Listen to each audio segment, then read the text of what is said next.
Hello and welcome to the Art of Costume podcast. I'm your host, Spencer Williams, and thank you so much for joining me for another bonus episode. I just want to be real with you all for a second before we get into this week's special episode with Linda Muir to talk about Nosferatu. It's been a long week here at the Art of Costume. As many of you know, today was supposed to be the premiere of our first video episode in a new studio, and we actually did record that episode, but we still have to work out some kinks. We're having some lighting issues, camera issues, but nonetheless, before we could reshoot that episode, hoping to premiere today, Los Angeles was hit by these catastrophic fires. The Palisades fires, the Sunset Fire in Hollywood, and of course the Eaton Fire in Altadena. And when the fires kicked off, it was horrific. We lost power. The winds were at levels that I've never experienced in my life. Very large trees are falling down on our street, landing on houses and cars. And we could see the glow of the fire from our window because it was just down the street. And we were in the evacuation warning zone. Actually, as I'm recording this, we are still in the evacuation warning zone. Luckily we are safe and not currently in danger, and I'm very thankful for that. But however, that is not the case for everyone. Countless families have lost their homes throughout Los Angeles, and it's just absolutely heartbreaking. And there's one family I want to point out that includes someone who is so near and dear to me and everyone here at the Art of Costume, who has been a big supporter of this podcast since the beginning. Costume designer Jennifer May Nickel, who is the costume designer on Gotham Knights. She was on a podcast sometime last year, and her husband, JP, they both lost their home in Altadena this week. And this tragedy could not have happened to two kinder people, two people that many people in this industry look up to, from designers, costumers, writers, actors, producers. It's devastating. Just a few months ago, Jen threw the best House of the Dragon finale watch party at her home, and I was just obsessed with it. We had such a good time, and it's just hard for me to believe that that space we were just in a few months ago is now gone. Jen and we did Comic-Con together this year. We go to screenings a lot for this podcast, so she's been a real partner, and the destruction out there is just unfathomable, and I know there are a lot of people that need help. But if you're able to, there is a GoFundMe set up for Jennifer and JP. Please consider donating to support them during this difficult time. Every contribution, no matter the size, will make a difference. And I will be linking that GoFundMe in the show notes below. If you're on YouTube or in Spotify, Apple Podcasts, you should be able to find it in the description. And as the weeks unfold, please note that our hearts are with everyone who's been impacted by these fires, and that everyone here at the Art of Costume will do anything to support our costume and film/TV community out there. Also in the show notes and social media, I'll be posting resources for our film, TV, costume community out here in LA for all those impacted by the fires. It's all happening a bit fast, admittedly, so I'm not sure what they'll look like quite yet, whether it's a link tree or a spreadsheet, but it'll be there, and likely on our website, Discord, social media channels, everywhere I can put it. Our hearts are with you all. This has been an absolutely devastating week. We're here for you. Whatever we can do to help, please message us, and we love you all. But now to this week's episode. We're talking about a film that has been absolutely going crazy for the costume nerds, one that everyone's been asking, when's that episode going to come out? We're talking about none other than Nosferatu. And thankfully, just a few weeks ago before the film's release, I was joined by costume designer Linda Muir to get into all of the crazy, absolutely beautiful costumes of this film. But before we play the interview, here's a quick summary. In the 1830s, estate agent Thomas Hutter travels to Transylvania for a fateful meeting with Count Orlok, a prospective client. In his absence, Hutter's new bride, Ellen, is left under the care of their friends Friedrich and Anna Harding. Plagued by horrific visions and an increasing sense of dread, Ellen soon encounters an evil force that's far beyond her control. And that is Nosferatu, which was, of course, directed by one of my new favorites, Robert Eggers. Now, to me, our costume designer, the costumes for Nosferatu were designed by Linda Muir, who you will know her work from The Witch, The Lighthouse, for which she won a CAFCAT award, The Northman, and now Nosferatu, which is nominated for a CDGA and a Critics' Choice Award, and I hope soon an Oscar. I'm just going to be real about that. I'm so happy I got to spend some time with Linda. I actually saw her at Universal Studios just a few weeks after she recorded the Witch episode with us for our 2024 spooky season, and I got to see the costumes in person, and they were just absolutely spectacular. And I will not lie, these costumes and this movie were probably some of my favorites of the year, right next to Dune Part 2 and Wicked. So please enjoy this interview. Also, we will announce soon our new season 5 premiere date from our new studio. We are working out some kinks, like I said, but we are looking forward to hopefully being back in January with new episodes together. So, costume nerds, take care of yourselves. We love you, and enjoy Nosferatu. Hi, I'm Dan, who does all the magic behind the scenes. I wanted to say thank you, and if you want to support the show even farther, go to tpublic.com/user/theartofcostume, where you can buy a couple variations of our logo on t-shirts, mugs, and stickers. Also, be sure to leave a like, comment, and subscribe. And if you're an audio listener, leave us a 5-star review on Apple Podcast. Now, back to the show.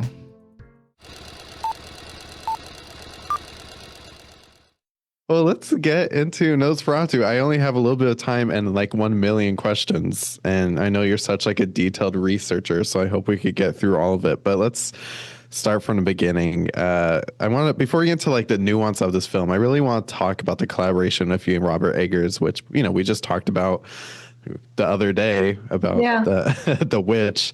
How did that first conversation between you and Robert go about Nosferatu? Because we've now done witches, sea monsters, Draugr, Bjork. I mean, like, so now we're doing vampires. So how did that conversation go? Well, the first conversation, it's happened a couple times because we had a couple of starts, but most recently and to completion, you know, that conversation would have been informed by, you know, previous conversations. And so we start always with reading. So it's text-based. It's the, you know, reading Bram Stoker's Dracula again. And, you know, reading every book I can get my hands on about the period, about the places. It was a bit more difficult. Actually, it was a lot more difficult for this film, you know, researching the information that was about the Romanian characters and places, for instance, the inn, and all of the particular people that are in the inn.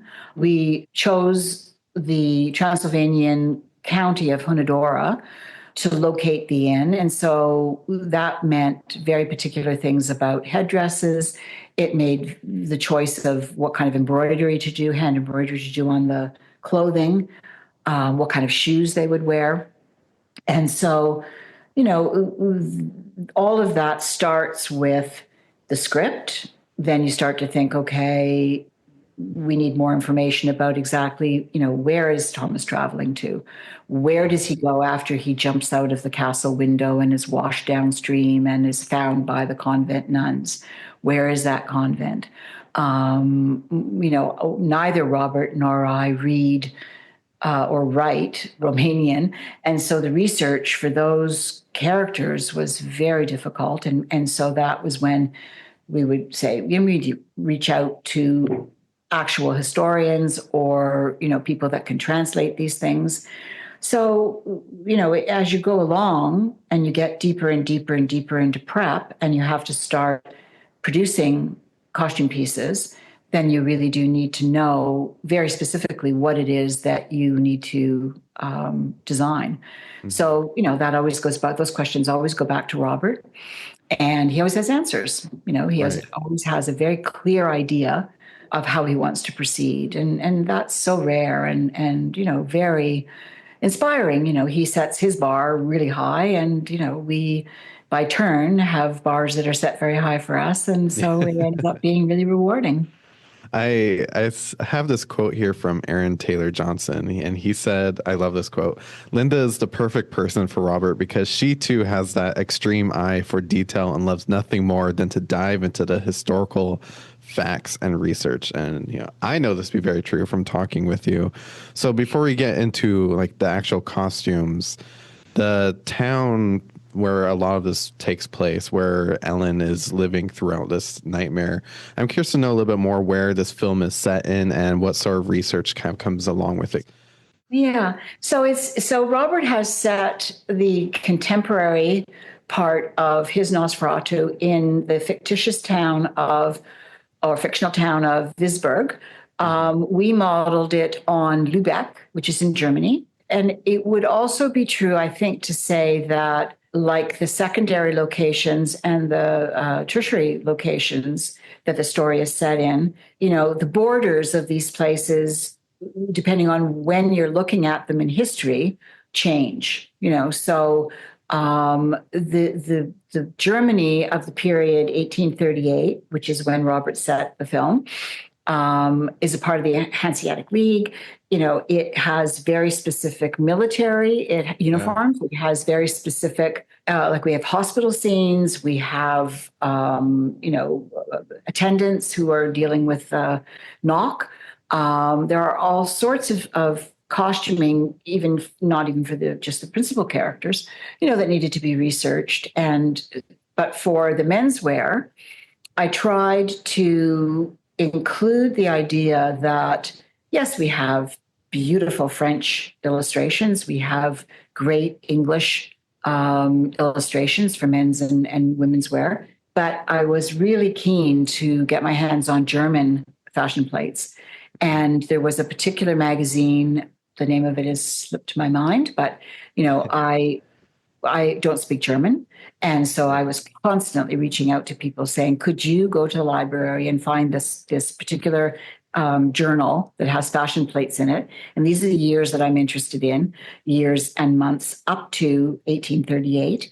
And I got a few issues that were after that so that I would know not to include those.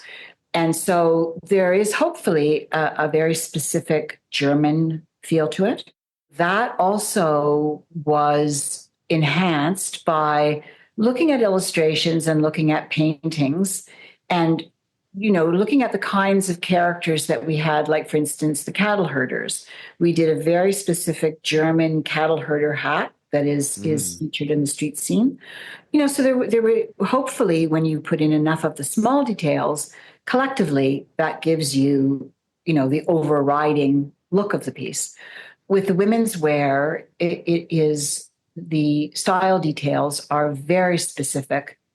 1838 is this kind of odd little pocket where the sleeves, which in the early 1830s would have been your massive gigot sleeves, they've become pared down. They're still quite large, but they're pared down. The forearm is starting to move toward what you will see later in the 1840s and 50s. But, to try and not get, the shape of the bonnet changes, to try and not get anything, not to have anything in the film that is anachronistic. Obviously, things can be earlier and earlier for good reason. I tried to design Anna's costumes, for instance, at being up to the minute, so they are like fashion plates and they are completely accessorized. The bonnets and the headpieces were so much fun to design and fit. They were heaven. So all the jewelry is created for the characters and on very specific references. The shoes and boots were a real learning curve because it really is the beginning of, footwear that becomes more, it's very delicate, but it's not the easiest footwear to wear. Yeah. There isn't a big heel. There isn't, it's very flat. You have to research really basically everything from the skin out. And then because we are going for such a specific look, we end up having to make most of what we need because there aren't the rentals that are also that specific. Mm-hmm. Yeah, I mean, like you mentioned, it's a really unique time because it's not Regency, it's not Victorian. It's really an era that's not really on screen all that much. So you're not going to find Now. all this at a costume. Yeah, well, you're the first, but there's not like Yeah. costume houses where you could really find a lot of this stuff. So of course Yeah. you have to build Yeah. most of it. I want to now kind of talk about Lily Rose Depp, who plays Ellen, who really is the heart of the story. You know, she really goes through such harrowing psychological, sexual terror. I really feel for her throughout this entire film. But Yeah. even so, Lily Rose Depp mentioned that the costumes were a dream to wear. So I'd love to hear your approach to Ellen's character because you really see the story arc kind of move along with her character as, you know, it's kind of bright colors and gets more muted. And then at one point, Yeah. we're just wearing all black in this film. Yeah. So, Well, I think that, you know, Ellen's character, this is an aspect that is unique to Robert's idea of the story of Nosferatu. You know, his Ellen has a backstory. She has a connection from childhood to this otherworldly character, yeah. this demon, this vampire. And it's apparent from the setting that she is from a family of money. And that when she marries Hutter and she is a young wife, she's completely content to not have, you know, a lot of different changes or a lot of different clothing or maid to help her dress, or, you know, it's really Thomas that wants all of that for her. And so, you know, to plot, and I do very detailed and very thought through costume plots, and in consultation with Robert because he's written the script and because he's embedded so many of these visuals in, if not in the script, in his mind, writing the script. You know, I always check with him, you know, in terms of, you know, when I'm figuring out how many costumes I'm designing, I'm starting with the plot, you know, and that develops over time, pardon me, into a document that it has to include how many multiples. You know, she's going to rip open her bodice. Well, you know, what do we think about that? He's going to fall out, you know, of a castle window. How does he get to that point? You know, he's going to be, you know, he's going to escape without clothing from the convent, can't ride away naked. What is he going to be wearing? When he arrives, you know, it's not going to be him, it's going to be a stunt rider, blah, blah, blah. You know what I mean? Like it's all of that information, which hopefully no one actually thinks about when they're watching the film. You know, they're watching the film, the audience is watching the film, and it's all making sense. But it's getting to the point of it making sense that is, you know, a large part of the sort of early prep. You know, Robert is involved in all of that. If there's something that some particular detail that I, you know, I'm not quite sure about, you know, for sure I can go to him and say, you know, so tell me more, you know. Yeah. You know, so that's the kind of conversations that I have with him. And it's ongoing, and it's ongoing until the last day we shoot. And that collaboration with Lily, though, I mean, she wears some really quite beautiful things, even though she's going through some really tough times. There was a moment, I saw this film with a bunch of costume designers and costume crew. And there's a moment where the doctor's talking about, you know, you got to tighten up the corset or loosen it up to help her with her night terrors. And everyone in the audience busted up laughing because we all know that's hilarious. But yes, they're dead serious. So yes, I'm curious about your collaboration with. Yeah, Lily. well, you know, I mean, all of Ellen's clothing was meant to portray the kind of young woman that she was, the social status, her taste, her the fact that, you know, she doesn't care if she wears the same dress several times. One costume detail that I absolutely loved, which unfortunately didn't end up making it into the film, but you know, the dress that Lily Rose wears first at home when she receives the massive bouquet of lilacs from Hutter. That dress has long sleeves, very detailed sleeves. What I learned in researching the period was that women would have dresses made with detachable sleeves, and that meant that they could use that dress in more circumstances. It's for some people, phenomenally expensive to have these dresses made at the time. And so if you can get more mileage out of an outfit, then that's great. And so we had a scene where Ellen is at the Harding residence and she's in her own room and she has the wedding dress and she's out of a chest and she's missing Thomas terribly. And so I chose to make the dress with detachable sleeves. And you see the sleeves are hanging over her dressing screen in the background. Oh. Tiny, small point, but it was kind of like, oh, wow, that's kind of interesting, With Ellen's character, she goes through definitely this journey that is much more in her mind. And she's being terrorized, and she lives in terror of what will happen to Thomas. And so she's not thinking about dressing. She's doing the bare minimum of what society requires. And then anything that we see her in, which is totally plot driven, which is like, for instance, the corset over the nightgown. With that corset, I found an example of what's called a fan-laced corset. I've been calling it a self-tying corset, but it kind of sounds like the corset ties itself, and that's not what I intended. So, it's obviously the wearer that tightens it themselves. But what that particular style and design of corset gave Robert was that when Ellen is in the throes of communing with Orlok and Sivers and Harding are trying to make, male sense of this, they choose to tighten her corset. Well, if she wasn't wearing the particular style of corset that she is, she'd be face down on the bed. Whereas this corset, because it can be tightened from the front, means that we can see all of her pain and her convulsions, and we can see the men imposing their will on her. Right. So that's a really happy example of research and need kind of coming together in a really great way. Yeah, that's extraordinary. And it's one of my favorite parts of the entire film. It's just so great to see that corset front to front, because you never, ever see that.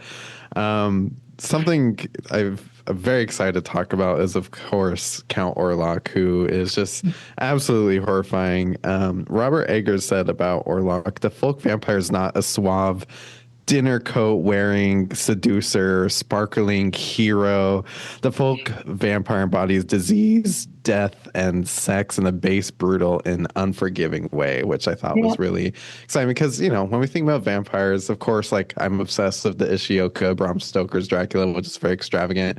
Yes. Count Orlok is not that. He is a guy who... And, it's a different version of, it's a different experience. The costuming is gorgeous. It's beautiful. But what Robert is always very interested in is something more terrifying if you can believe that it's real. Mm-hmm. If you can believe that people actually are out, walking around in these particular garments.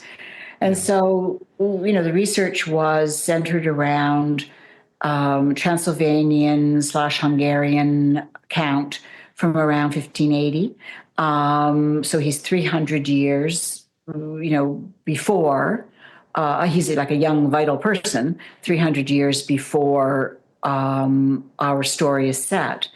And, he's obscured for the beginning of the film for good reason. He doesn't want Hutter to know that he's a rotting vampire. Yeah. And so he hides within the size of his mente. The size of that cloak, which is an outer coat, which is meant to do a couple of things. It's meant to evoke the shape of the collar and the kind of size of Max Schreck, of a vampire in a cape. It's not a shiny black satin cape, but it is a cloak. It's a coat with long, super long, sleeves. You saw it at the display. But it's worn as a cloak. And it's this kooky, crazy cultural reality of the period, which extends out into shepherds. With the more research I did, I thought, oh, wow, this is really interesting. Yeah. We see this same silhouette on shepherds, and we see this, on the Romanian men, they developed from being sheepskin cloaks to being these sheepskin coats with super long sleeves, never intended to be worn with their arms through the sleeves, but it's this kind of presentational coat, and they have these with the very wealthy of the counts, they have these incredible dolmens underneath and these sashes and, overlays of incredible metallic lace and buttons that are to die for. And, so it's all a very presentational origin.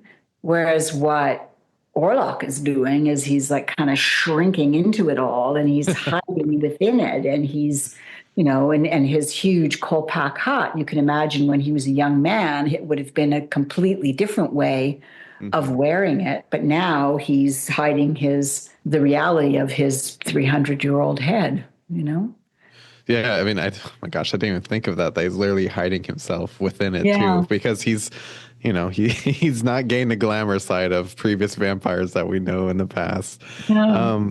I wanted to ask you about the aging and dying of these costumes. I mean, we talked about this with the witch. Like, obviously, there's a lot of blood. These costumes go through hell and back. I mean, there's feces, there's blood, there's so many rats. I mean, Yes. Your poor costumes. How did your crew get through all of these? Well, in terms of the actual breakdown, Savannah Sacco was our lead textile artist, and she was amazing in terms of, the care and we did it in stages in terms of bringing Orlok's costuming into the decrepitude that you see and feel. In terms of all of the crowd scenes where you have Roma and you have villagers and none of that clothing was to look pristine. It all had a story to tell.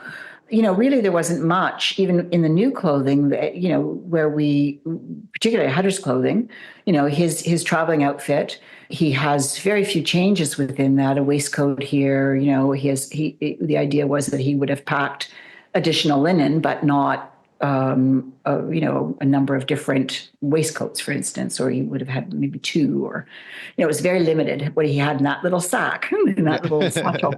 And on set, I mean, our Czech on-set crew were phenomenal. They made everything appear fresh and perfect each time. And I don't mean fresh and perfect like ironed or whatever. Right. I mean, like, what it was meant to look like at when we did the role. Yeah, exactly. Perfectly disgusting. Yeah. And, it was cold, it was wet, it was night. Things were heavy. Bill's cloak is very heavy. And yet, they were always there to lift the weight and take it off, cool them down, put it back on, go again. Wow. So you could look at the film and you could say, it's a beautiful film. To me, it's beautiful for so many different reasons. It's not just the amount of detail or, the delicate accessories or the bonnets.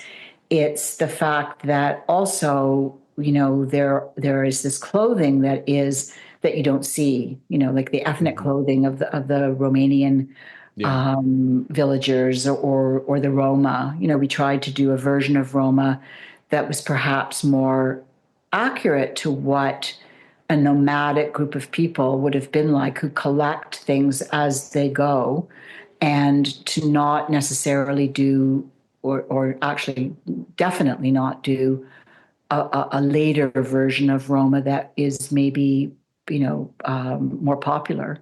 Right.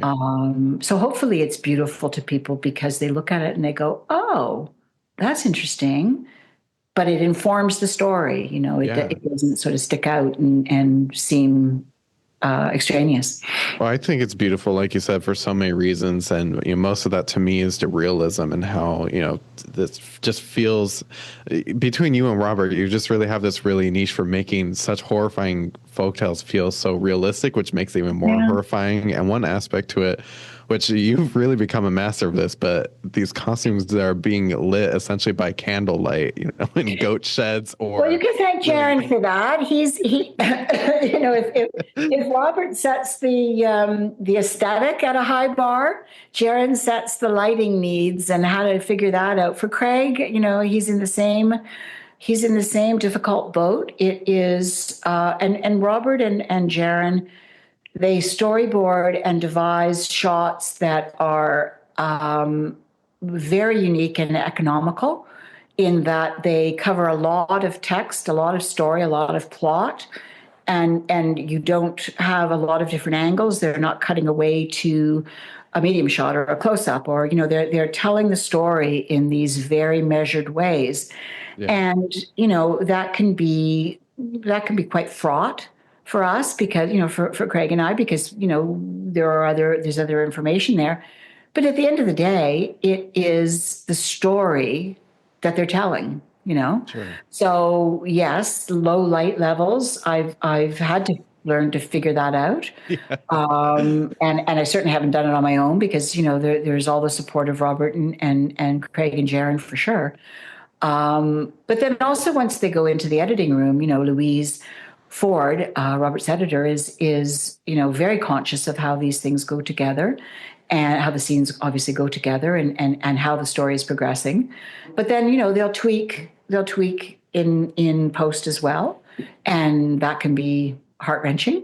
But in the end, after amount of time passes and then you see it, you go, oh my God, this is so affecting. So costume designer Linda Muir, this has been so fun. I love this film. It's a brilliant film, and I can't wait for everyone to see it. It's so good, and I love your costumes, and I love talking with you. So thank you.